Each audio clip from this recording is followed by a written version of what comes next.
है जना जावा राम नाम साथ के तो जावा खोली दादा बाजावा देखी है जना जावा राम नाम साथ के सुनी है आवाजावा जियते शरीर हमर कचरा में फेंक दे जियते शरीर हमर कचरा में फेंक दे कि मर जाई पगल रे पगली बिना तोहके देखले कि मर जाई पगल रे पगली बिना तोहके देखले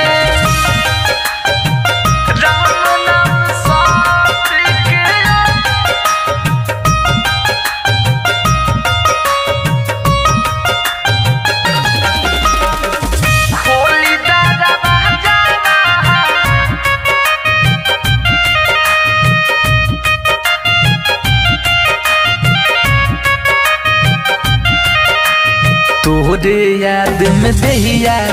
मोर गइल बाटे गल रे अब कवन ते कर तार नया नया खेल रे कवन ते कर हरे रे बेवफा तोरे याद में दहिया मोर गइल बाटे गल रे अब कर तारे ते रोज नया नया खेल रे खोली दादा बाजावा देखी है जना जावा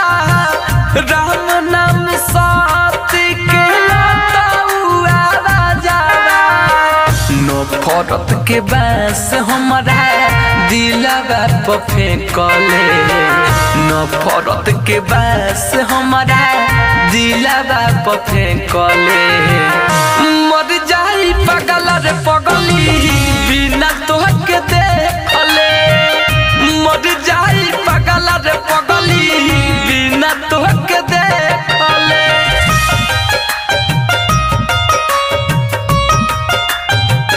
राम नाम साथ के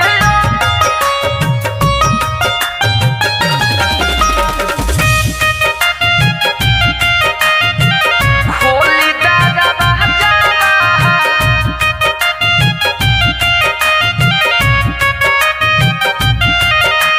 शीतल समन सीजय हर साफिर कहेले तोरे याद में पगली ना चैन से सोहेले तोरे याद में पगली ना चैन से सोहेले बेवफा शीतल समन सीजय हर साफिर कहेले तोरे याद में ललन ना चैन से सोहेले खोली दादा बाजावा देखी है जना जावा राम नाम साथ के जावा नफरत के बास हमारा दिलवा पे फेंकले नफरत के बास हमारा दिलवा पे फेंकले मर जाई पगल रे पगली